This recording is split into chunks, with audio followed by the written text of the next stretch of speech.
dedication at his alma mater, but it didn't go as planned. Wisdom was there, of course. He's always where big events happen. And you actually got to talk to the controversial comedian. Yeah, here's the deal. It was a night full of surprises, obviously. The school planned to name its theater after the Mark Twain Prize winner.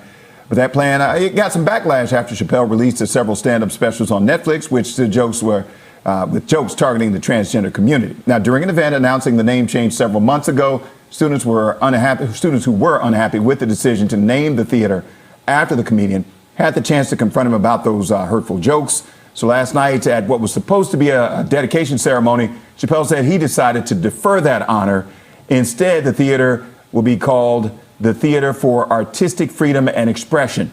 After the event, I got a chance to talk to him all about many things, including the state of comedy and why the name change. What do you think about the state of comedy and the state of entertainment and art right now? Well, that's a loaded question. Okay, comedy, entertainment, and art are brisk and doing well. Public perception is ailing. Mm-hmm. I think that the ability to appreciate art is a skill in and of itself. So, you know, I look at a lot of these things like weather. Some days it's turbulent, but it clears up, and you know, and we see things different ways in different times depending on what's happening. But I think that it's healthy.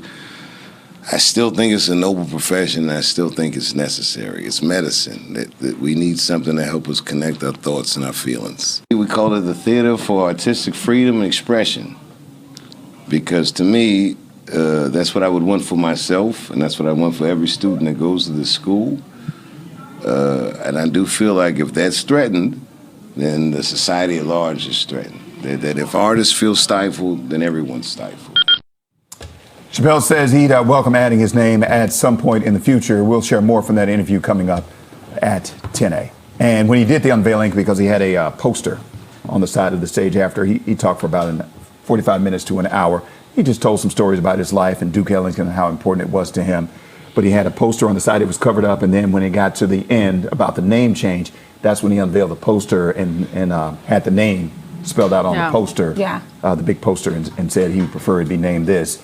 Because what he doesn't want to do is to have his name take away from everything that Duke Ellington has done, all the lives they've changed and everything, because this is a great program at a great school. And he didn't want any negativity to come Duke Ellington's way. Was there an audible reaction at all when, I mean, were people visibly surprised when it was not what they expected? No. When he did the unveiling, he, took the cover off of the poster, and people applauded him.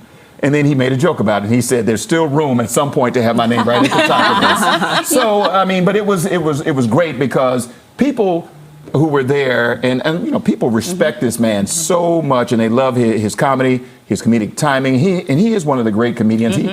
He explained again his love for Duke Ellington and how it helped shape him. He also talked a lot about the state of comedy and everything that's going on right now. He talked a lot about that. So I just think that it was great how he handled everything. I think it was genius because I think the name both represents what the students were saying to him and what he was saying to the students. It's a name that actually is inclusive. Artistic freedom and expression. It's all there. We'll talk more about it at 10. All right, well, also developing right now.